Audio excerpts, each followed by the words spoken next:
There's this big movement around self-acceptance, and I want to say that I wholeheartedly reject it.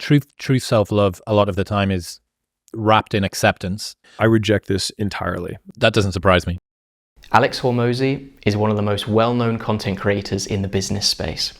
And on the Modern Wisdom podcast, he shared some of his thoughts on self-acceptance and how it plays such a crucial role in self-development and success.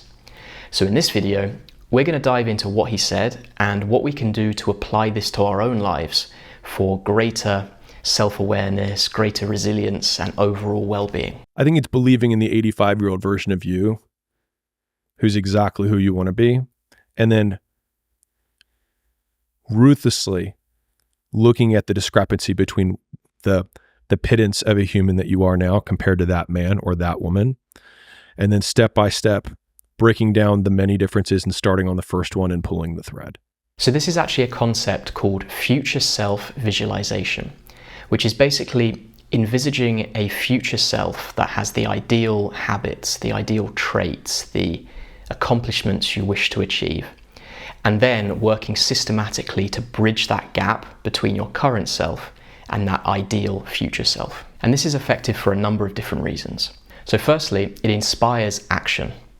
Right, so visualizing this ideal future self, this creates an inspiring vision, which can be a very powerful motivator. When you clearly see exactly who you want to become, it's much easier to stay focused and to stay committed to those steps that will help you get there. A key point that I personally like about this is that it's not impacted by other people's opinions. Right, so at 85 years old, your parents will no longer be here. Some of your best friends will no longer be here. So at that age, you're no longer trying to prove yourself to anyone anymore. It's just truly what you want to do. So often I think that our actions are dictated by what we think other people will think of us. But future self-visualization, this bypasses that issue. And also finally, it's tailored to you, right? It's your vision. We're always told how we should live our lives, what we should strive for, what success looks like. But with future self-visualization, you're looking at what success looks like for you. It's personal, and this is just way more motivating. It's way more inspiring. I didn't need to deserve success, but I could still have it if I did the things that created success. And so it felt like a cheat code where I was like, I can actually be a shitty person and horrible and suck at everything. But if I still work out and I still eat this way, I can still look this way, even though I don't deserve it. And that was like the first, it actually felt like, I was like, for anybody who hates themselves, you can hear me.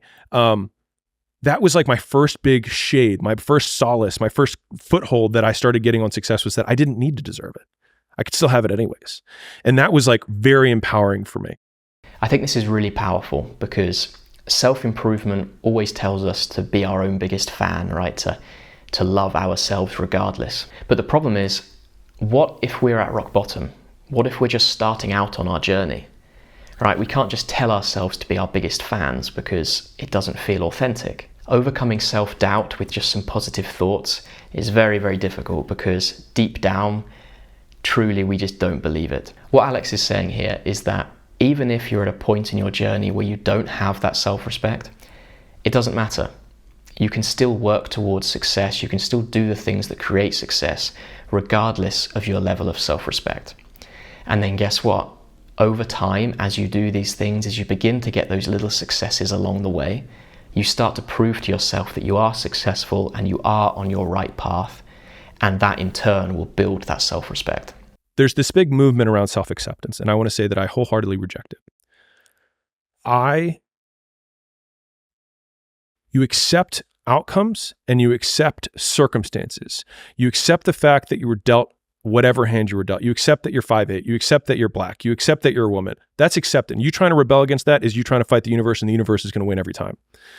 But in terms of you framing acceptance as saying that I am comfortable with who I am and I cannot be better and I must be satisfied with that, is the biggest embodiment of failure that I can imagine.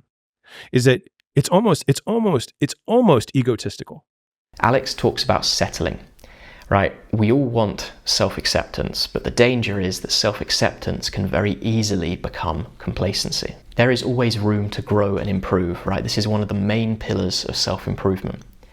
So if we accept that we have certain flaws and limitations and then decide not to do anything about it because we're comfortable with where we currently are, this can be seen as a form of giving up on self-development. Instead, we can adopt a mindset of continuous self-improvement. Alex is basically saying that being comfortable with our current situation without the desire to make things better is not just a form of failure, but it's a form of arrogance. The key point here is that true self-acceptance is not avoiding growth. It's accepting where we currently are to help us understand areas where we can improve, areas we can evolve. So with all this being said, how can we use this to improve our lives? So step one is to visualize your ideal future self, right? Define your future self.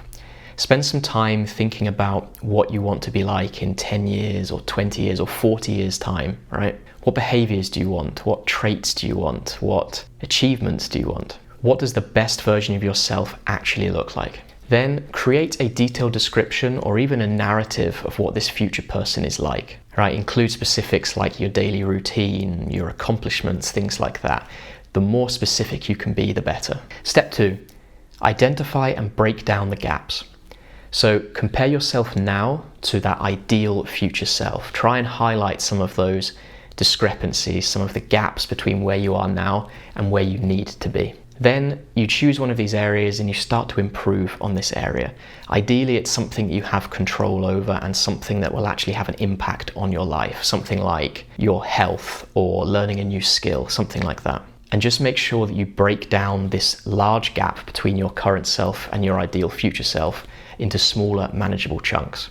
For example, let's say that one of the traits in your ideal future self is to be more organized.